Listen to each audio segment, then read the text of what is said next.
The air in the Grand Royal Hotel lobby was cool and smelled like flowers and clean wood. It was a different kind of air. It was still. A young boy stood just inside the big spinning doors, feeling the chill through his thin jacket. He wasn't a guest.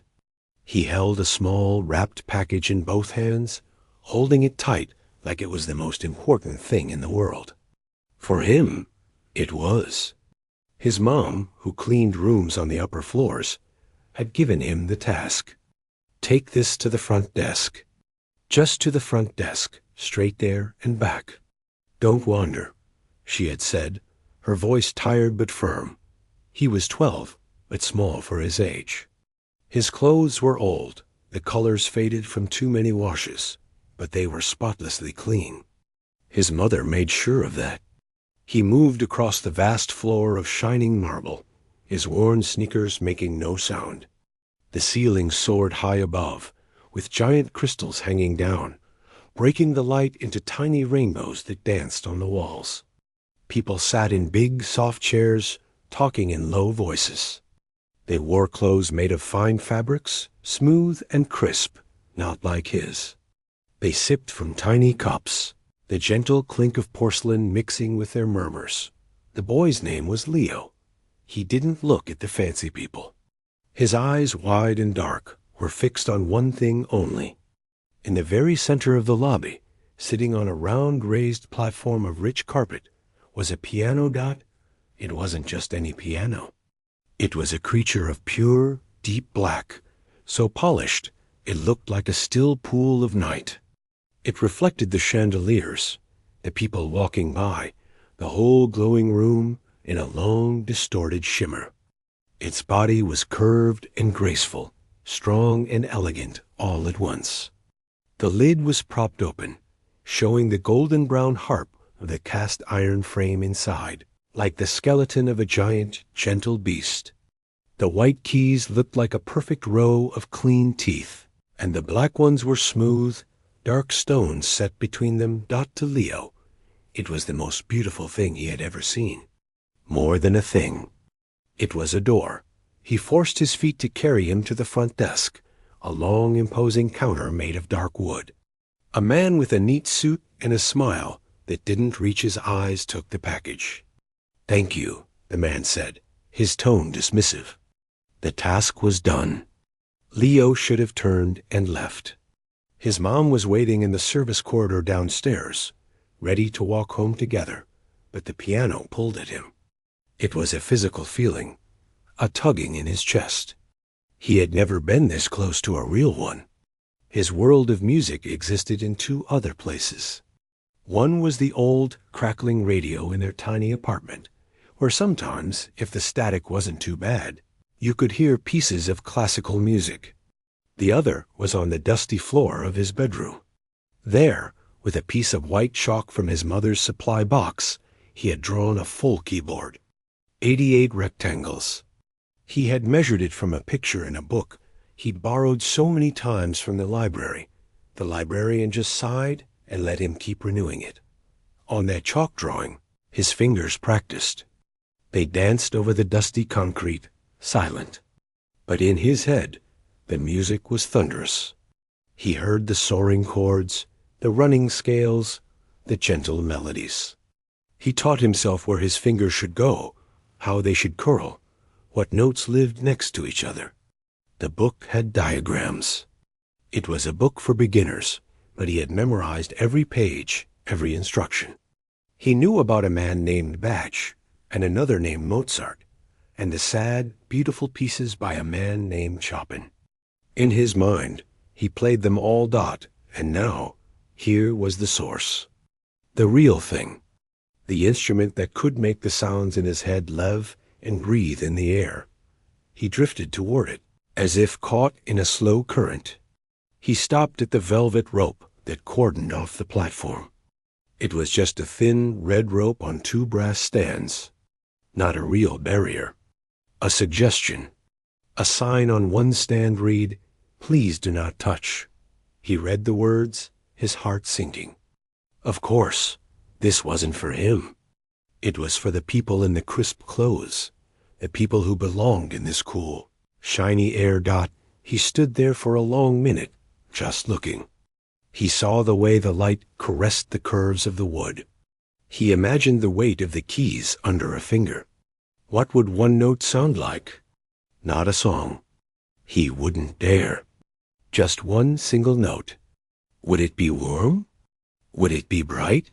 Would it ring out in this huge space or die quickly? The lobby had a rhythm. People came. They went to the desk. They moved to the elevators. For a brief moment, the area around the piano was empty. The well-dressed people in the chairs were looking at their phones or deep in conversation. The front desk clerks were busy with a couple checking in. It was now or never. His hands felt damp. He wiped them quickly on his pants. With a glance over his shoulder, he stepped over the red rope. The carpet under his feet was thicker than any he'd ever felt. He was in the piano space now. The instrument seemed even bigger up close. A majestic, silent giant. He could see the intricate grain of the wood, the maker's name in elegant script above the keys. Steinway & Sons. He reached out a hand. It trembled slightly. He didn't go for the middle, for a showy chord. He aimed for one key. The middle C, the center of everything. The home note. His index finger, with its short, clean nail, hovered for a second over the creamy ivory. Then he pressed down. The sound was not what he expected. It was so much more. It wasn't just a ding. It was a rich, round, complete tone that bloomed from the piano.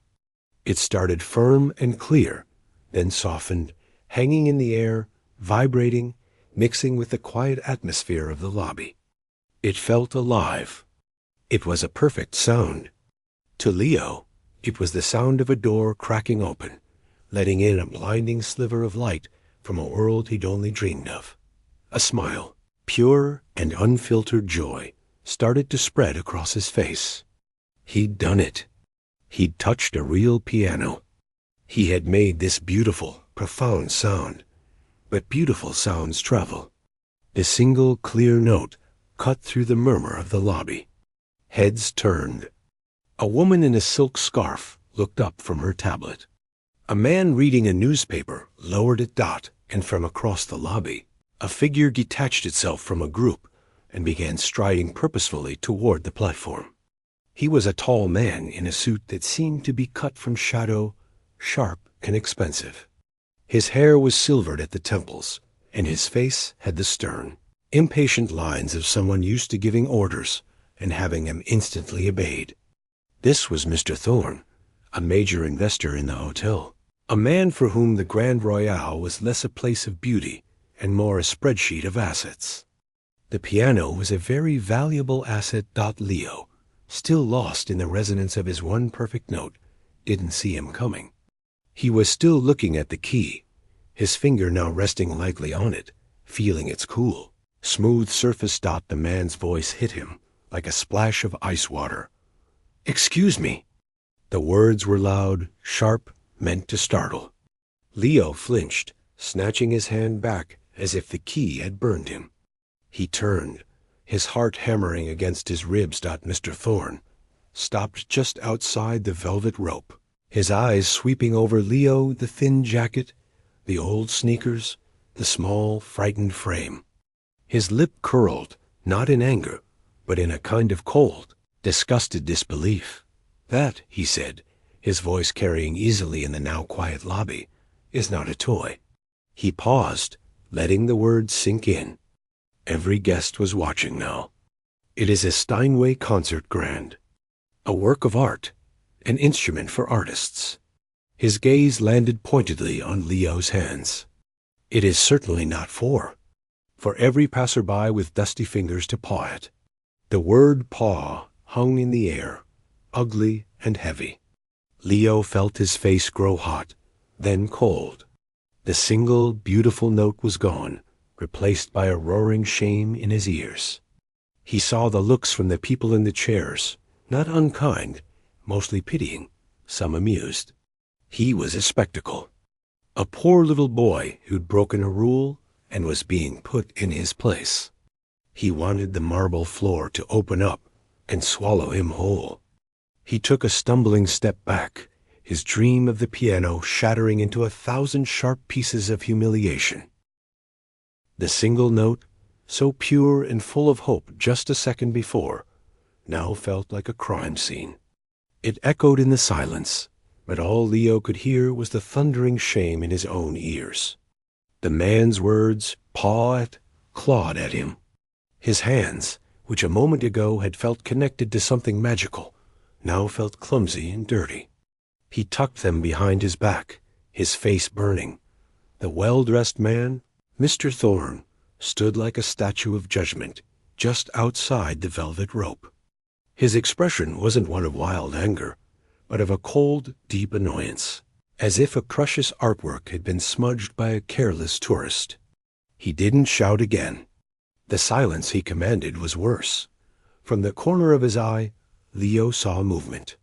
A man in a hotel manager's uniform, with a neat name tag and a worried face, was hurrying across the lobby. His shoes clicked a rapid, anxious rhythm on the marble. He knew Mr. Thorne. Everyone who worked here knew Mr. Thorne, and they knew his temper was as sharp as the crease in his trousers. "Sir, my sincerest apologies," the manager said, his voice a low, urgent whisper as he arrived. He shot a look at Leo that was a mixture of pity and frustration. This was a problem to be removed. He turned back to Mr. Thorne. "This won't happen again. The boy is with a cleaning staff member. He was just delivering an item.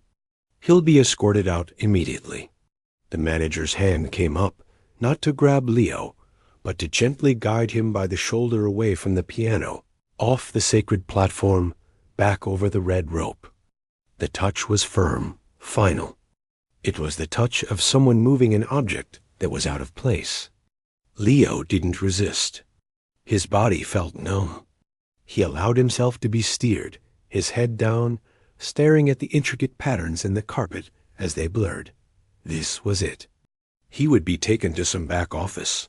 Maybe they'd yell at his mom, and she would lose her job. All because he pressed one key. One stupid key? The dream of the sound was gone, replaced by a cold dread that sat in his stomach like a stone.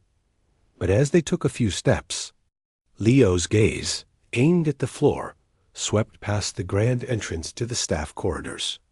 There, holding a warm cloth and a cleaning caddy, stood his mother. She must have come up wondering what was taking him so long. She stood frozen in the doorway, still in her pale blue uniform. She had seen everything. He saw her face. It wasn't angry. It was pale, her eyes wide with a hurt so deep it made Leo's breath catch. It was the look she got when she counted the last of the money for the month, or when she heard the landlord at the door. It was a look of tired defeat, the kind that said the world was a heavy place, and it had just gotten heavier. Seeing that look on her face did something to Leo. The shame curdled, and in its place, a hot, sharp feeling rose up. It wasn't anger at the rich man, not exactly. It was a fierce, protective love for his mother, and a sudden, clear understanding. He was not just a boy who touched a piano. He was her son, and he had let her down, made her feel small in a place where she already cleaned up after people. The manager's hand was still on his shoulder, guiding him toward his mother, toward the service elevator, toward the rest of their small, difficult life. Mr. Thorne was already turning away, dismissing the incident, a satisfied smirk playing on his lips. The audience in the lobby was losing interest, the brief drama over. Leo stopped walking, his sneakers planted on the smooth marble. The manager gave a slight, confused tug. "Come along now," he murmured. Leo didn't come along. He gently shrugged the hand off his shoulder. It wasn't a violent move, just a firm one. He turned around. He faced Mr. Thorne's back as the man began to walk away. His voice, when it came out, was quiet. It didn't carry across the whole lobby, but it was clear and steady. A small pebble dropped into the still pond of the room. I know what it is. Mr. Thorne paused.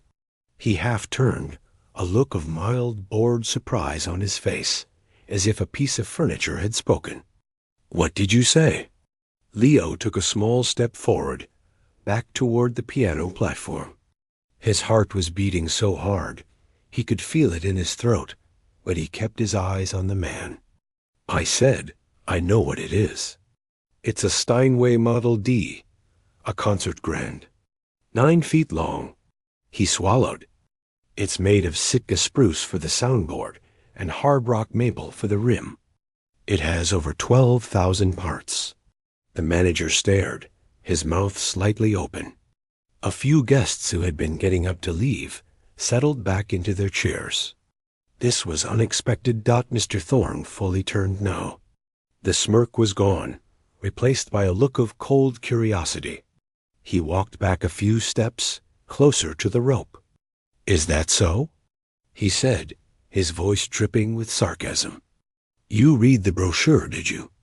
That doesn't mean you understand what it's for. Knowing the name of a thing is not the same as knowing the thing. I know what it can do, Leo said, his voice gaining a tiny bit of strength. He wasn't boasting. He was stating a fact, simple and plain, like saying the sky is blue.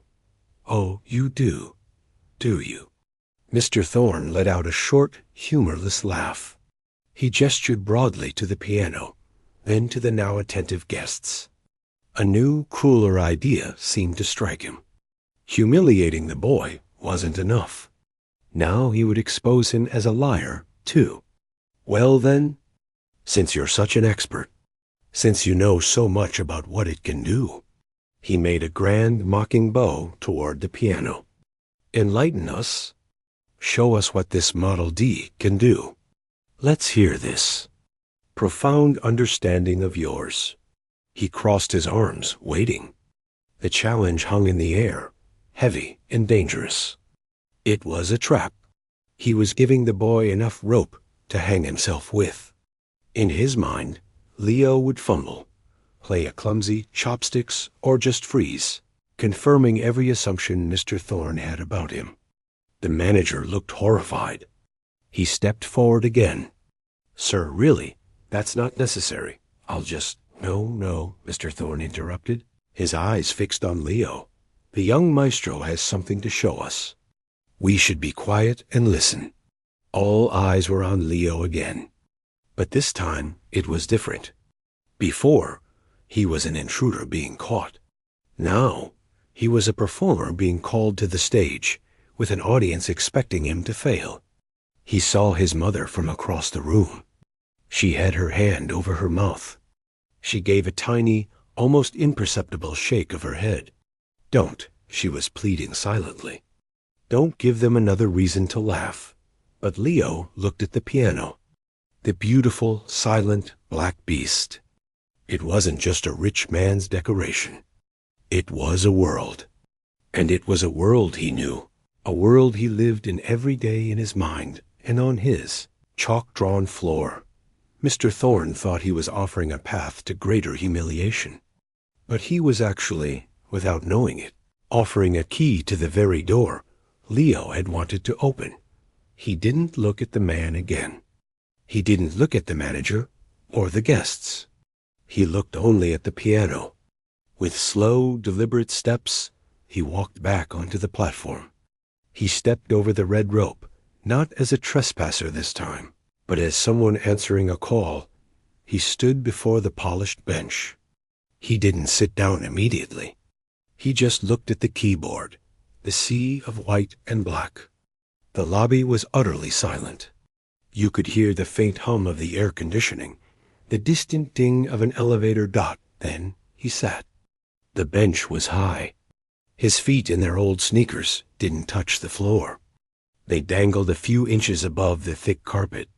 He adjusted himself, his small frame looking almost swallowed by the instrument's immense presence.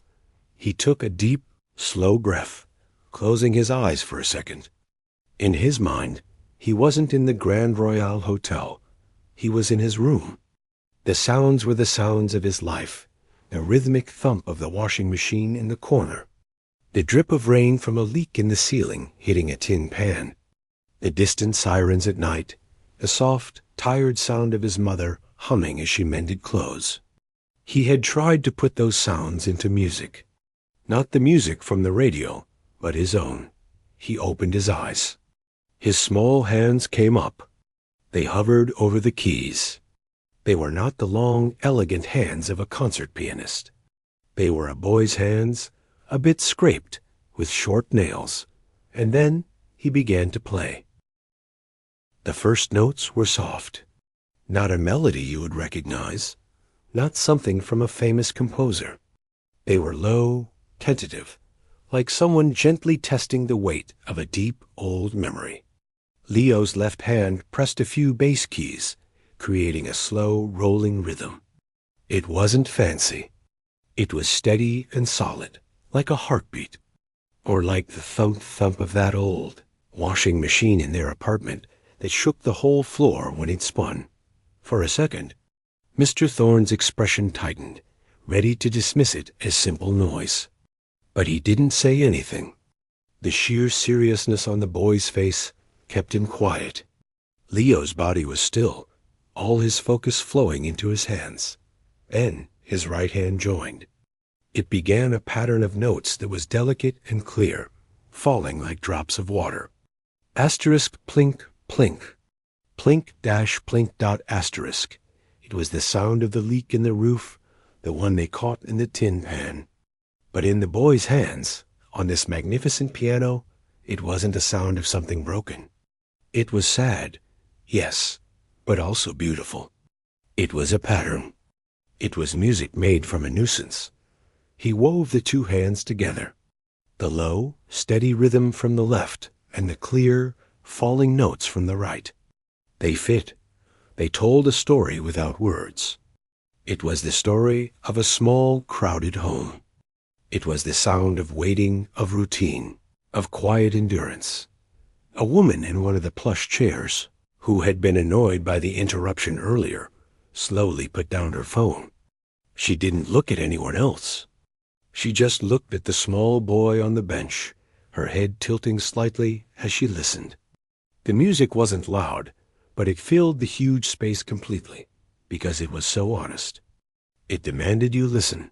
Leo's eyes were open, but he wasn't seeing the hotel lobby. He was seeing the rain-streaked window of his room, watching the world go by outside. His fingers moved, and the music changed. The right hand began a faster, running line of notes, like someone hurrying, like anxious thoughts chasing each other. It fluttered above the steady, patient rhythm of the left hand. This was the feeling of looking out at the shiny cars and the people with their busy, important lives, while feeling stuck inside. It was longing. It was a question. The manager, who had been standing ready to step in, now stood frozen, his arms limp at his sides. His professional worry was gone, replaced by simple astonishment. He knew music. He'd heard plenty of skilled pianists play this lobby piano for events' jazzy tunes, happy classical pieces to make people feel good. This was different. This wasn't someone playing a song they'd learned. This was someone pouring out a feeling they'd lived, not Mr. Thorne's crossed arms slowly uncrossed. The smug, challenging look had melted from his face. His eyebrows, which were usually drawn together in a frown, were now raised. He was a man who appreciated quality, who could tell a real thing from a fake. He listened to the complexity of what the boy was doing, the way the hands worked independently, but together. The way the music had structure, it would build with that running, anxious energy, then fall back to the solemn, dripping water pattern, then build again. This wasn't random. This was composition. This was control. Leo's shoulders moved slightly with the effort. A difficult passage came, where his right hand had to jump and dance over a wide range of keys very quickly. It was a technical challenge, the kind the book had diagrams for, the kind he had practiced on the chalk floor until his imaginary fingers ached. On the real piano, with its perfect action and responsive keys, it came alive. The notes were a flurry, a burst of contained energy, like a bird trying to find an open window. It was flawless. A soft, involuntary gasp came from somewhere in the seated crowd. Someone whispered, "My God." The music shifted once more. The anxious running slowed. The left hand's rhythm softened, becoming less like a machine and more like a gentle sway. The right hand began a new melody. This one was warmer, slower. It was full of a simple, aching kindness. This was the sound of his mother's humming. This was the sound of a hand on a forehead at the end of a long day. This was the music of love in a place where there wasn't much else. It was the heart of the piece. It wasn't showy. It was just true. Over by the service door, Leo's mother's hand was no longer covering her mouth. It was pressed flat against her heart. Tears, which had been tears of shame and fear before, now welled up in her eyes for a different reason. She heard it. In those simple, warm notes, she heard her own life. She heard the long hours, the quiet sacrifices, the fierce love she had for her son. She heard him saying "thank you" without saying a word. A single tear escaped and traced a clean line down her cheek. Through the faint dust from her work, Leo played this gentle melody for a while, letting it sing in the rich voice of the Steinway. The piano was no longer a cold, forbidden thing. It was his voice. It was finally speaking all the things he had no words for. Then he began to bring it all back. The gentle melody intertwined once more with the dripping water notes. The steady heartbeat rhythm returned underneath, stronger now. He was gathering all the pieces, the sadness, the longing, the love, the resilience. He built the sound up, not to a crashing, noisy climax, but to a point of clear, bright resolution. The final few chords were firm, peaceful, and complete. They said, "This is how it is." And it is beautiful in its own way. He lifted his hands from the keys. The last vibration hung in the air, fading slowly into the absolute silence of the room. For a long moment, nothing happened. No one clapped. No one moved. The silence was deeper than before he played, because now it was a silence full of the music that had just been there. It was a respectful, stunned silence. Leo sat still, his small shoulders slumping just a little with the release of effort. He looked down at the keyboard, then slowly he swiveled on the bench. His feet, dangling in their worn sneakers, found the carpet. He looked out at the faces. They were all looking at him, but no one was laughing. No one looked bored or annoyed. The woman with the silk scarf had tears in her eyes. The man with the newspaper was just nodding slowly, as if he finally understood something. His eyes found Mr. Thorne. The man was standing in the exact same spot, but he seemed like a different person. All the hardness, the impatience, the pride was gone from his face. It was blank with shock. He wasn't seeing a poor boy in old clothes anymore. He was seeing a musician. He was seeing an artist who had just created something real and raw right in front of him. On his own prized, untouchable piano. Mr. Thorne opened his mouth as if to speak, but no sound came out. He closed it again. He looked from the boy to the piano and back to the boy. The challenge had been answered in a way he could never, ever have imagined. He had asked for enlightenment, and he had received it. He felt the weight of his own earlier words, paw at it, not for artists, and they echoed in his head, now sounding hollow and foolish. The spell was broken by a single, clear sound. It was the sound of two hands clapping, slowly, firmly, from the back of the lobby. It was the hotel manager. He had tears in his own eyes, and he was clapping not for the hotel, not for a show, but for the boy. Then another guest joined, and another. Soon, the entire lobby was filled with the sound of applause. It wasn't wild or roaring. It was warm, sustained, and full of genuine respect. Leo stood up from the bench. He didn't bow. He just stood there, looking small and very young again. The music was gone from him now, and he was just a boy who had done a scary, brave thing.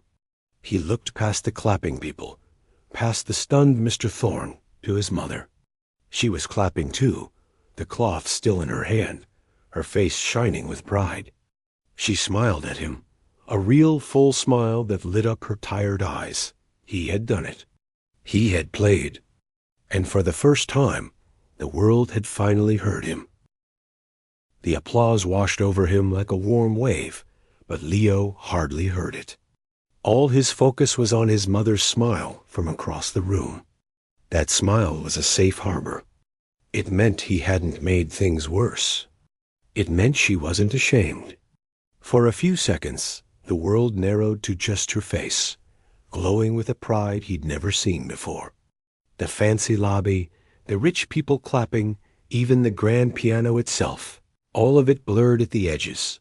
He stepped off the platform, his legs feeling a little shaky, as if he'd just climbed a tall hill.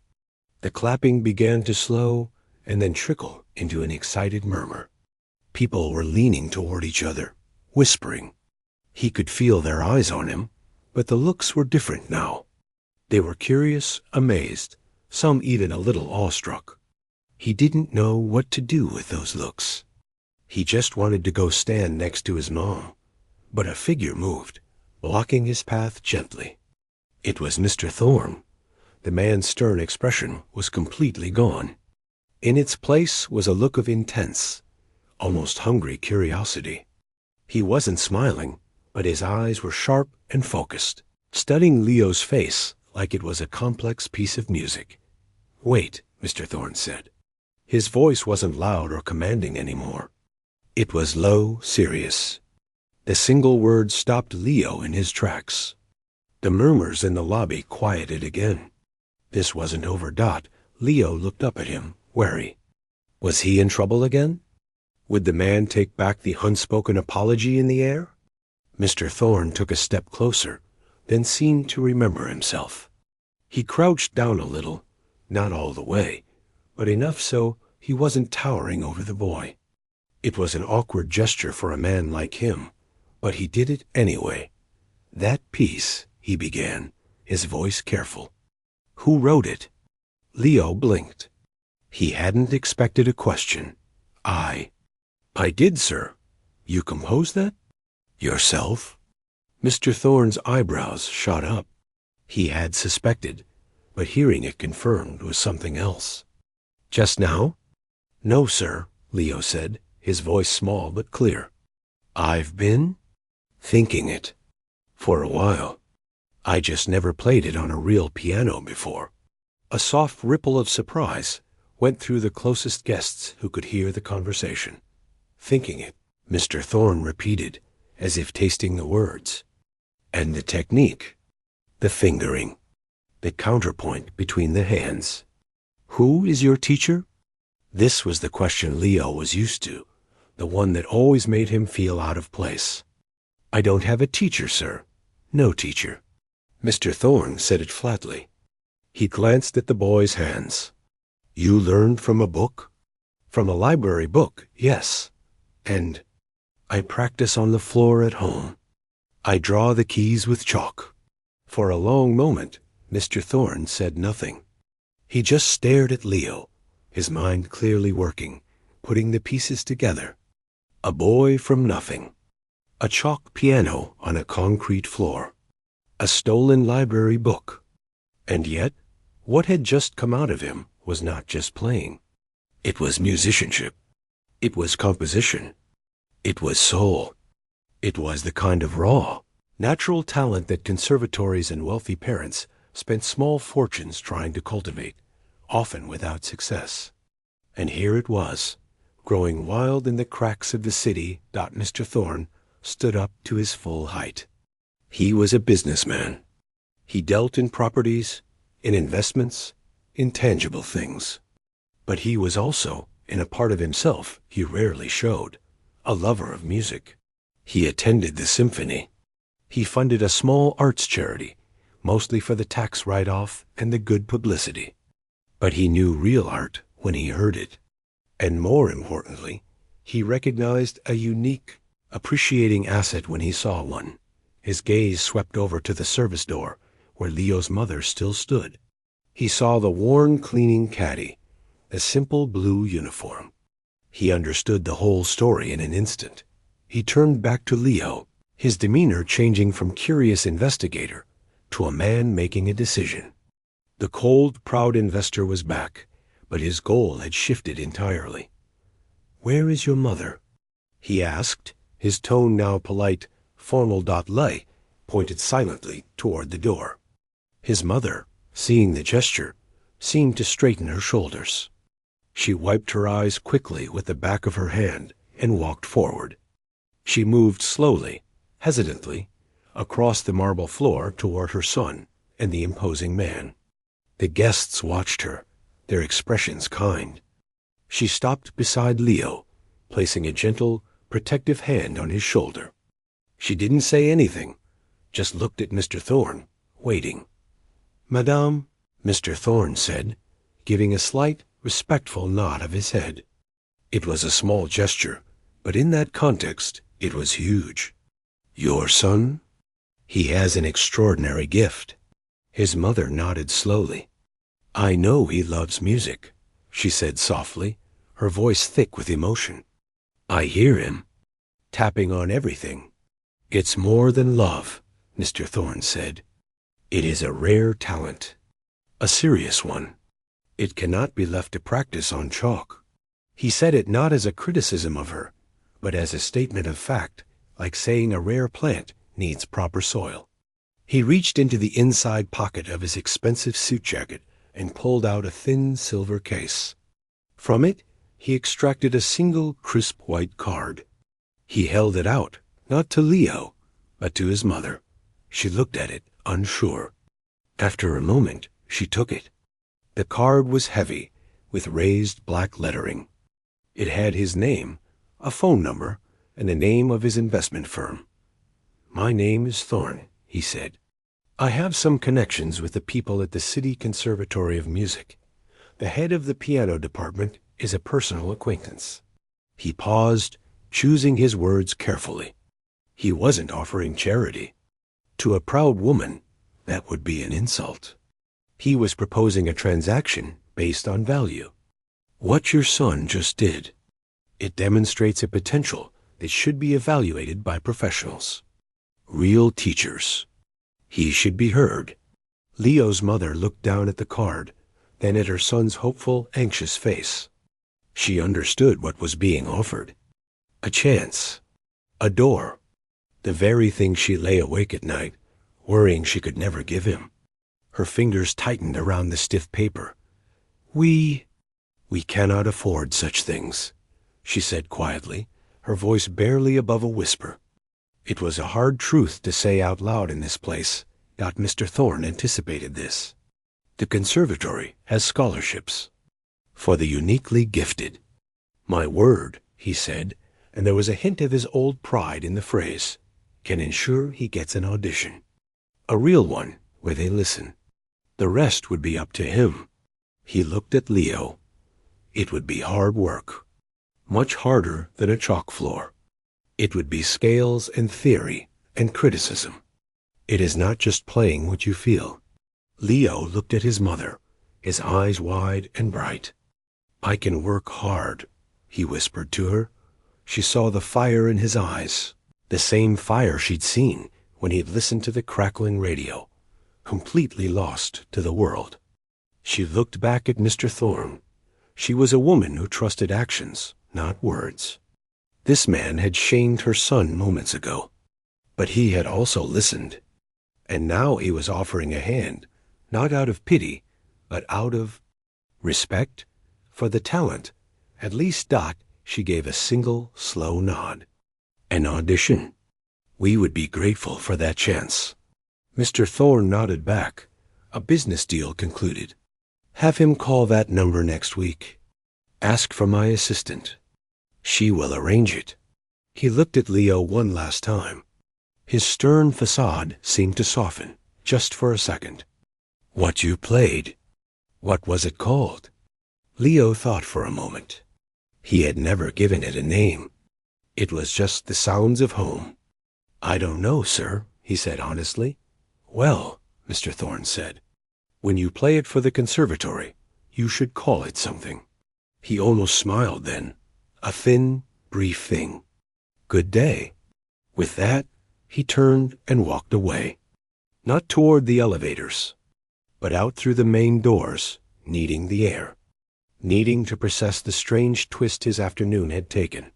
The lobby buzzed around them, but Leo and his mother stood in a bubble of quiet.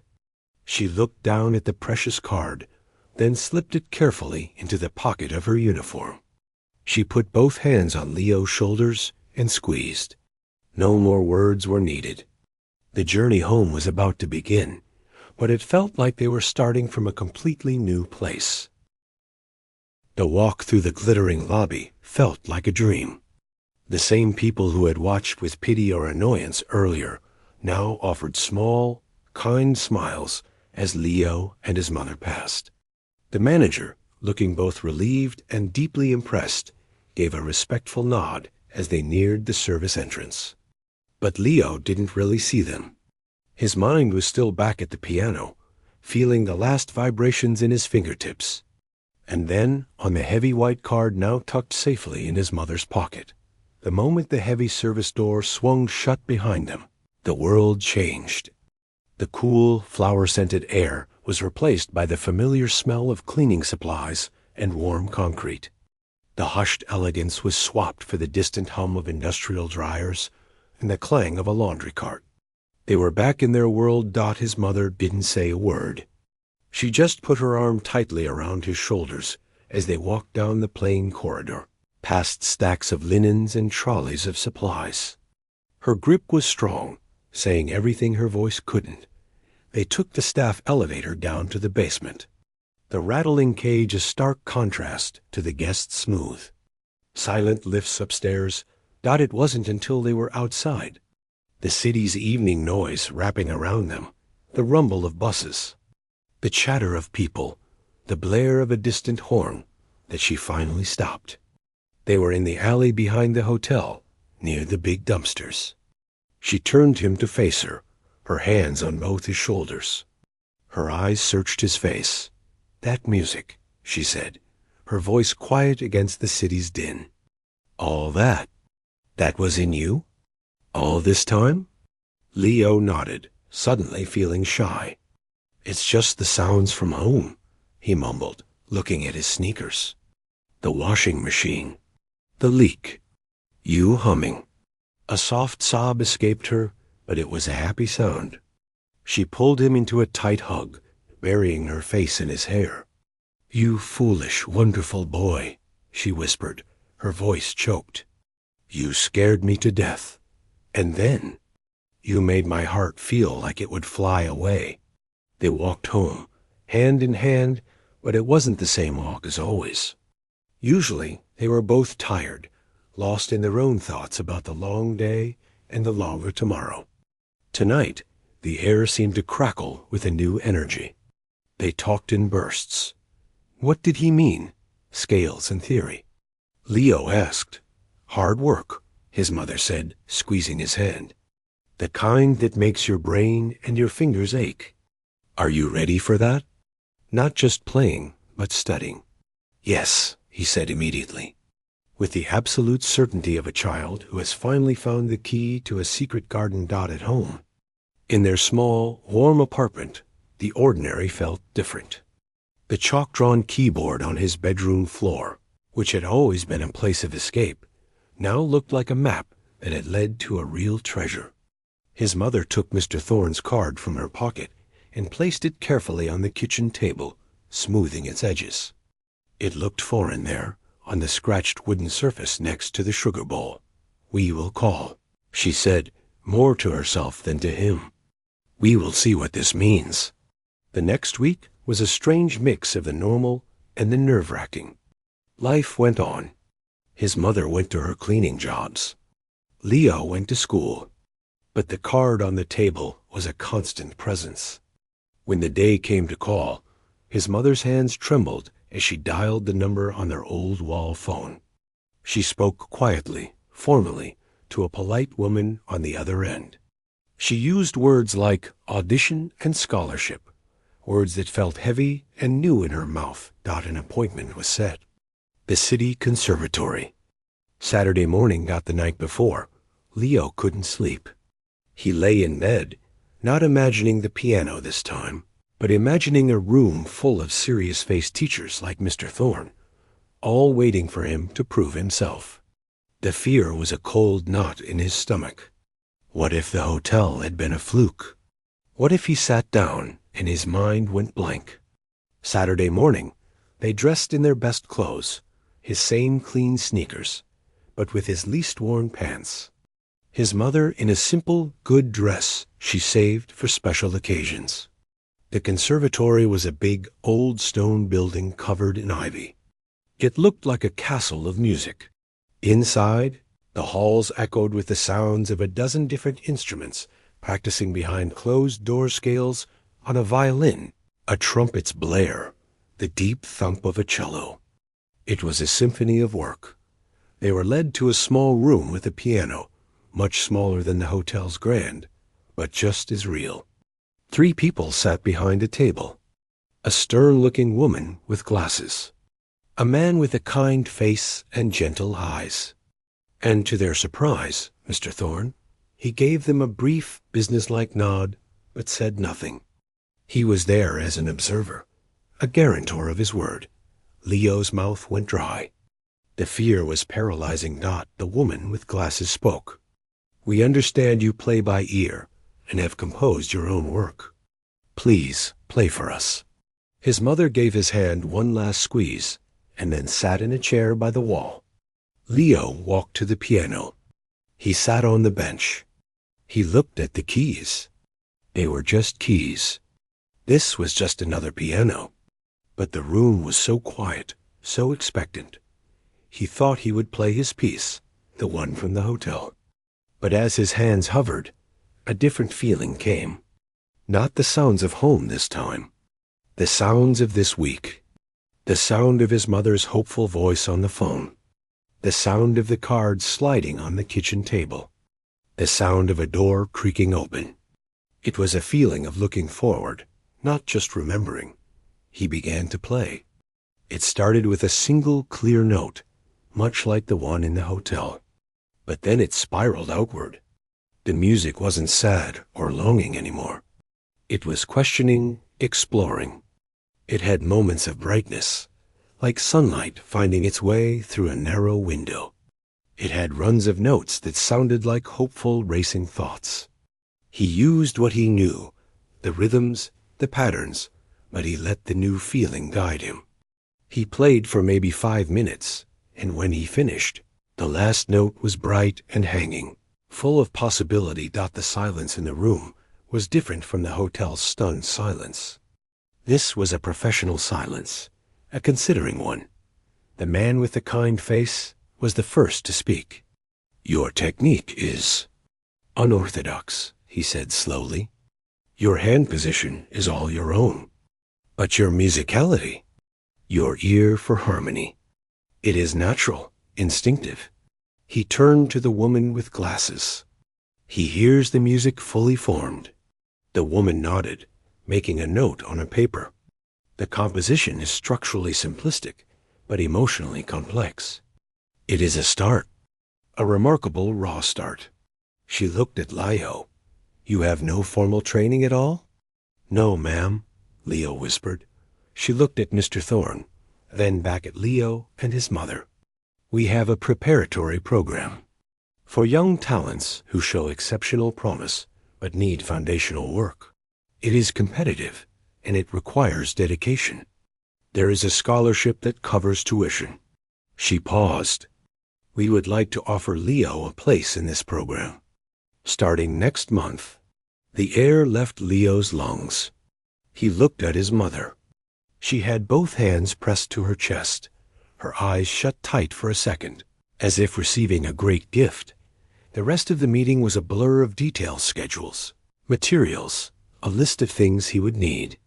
A simple notebook, a pencil, a metronome. They shook hands. Mr. Thorne finally approached as they were leaving.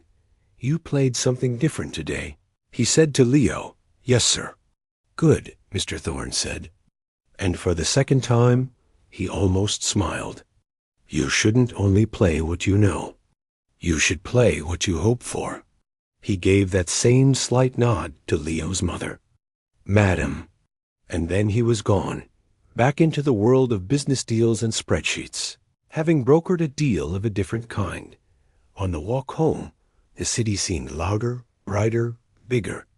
The future, which had always been a straight, narrow path, now had a side road, a path leading into a forest of music and learning. It would be hard. There would be days of frustration, of feeling behind, of missing the simple joy of playing on his chalk floor. But as he took his mother's hand, feeling the familiar roughness of her skin from years of work, he knew something for certain. He had played his truth for a room of strangers, and it had opened a door. Now he had to learn how to walk through it, not as a poor boy who touched a rich man's piano, but as a student, as a musician. The first single note had been pressed. Now the real song was beginning.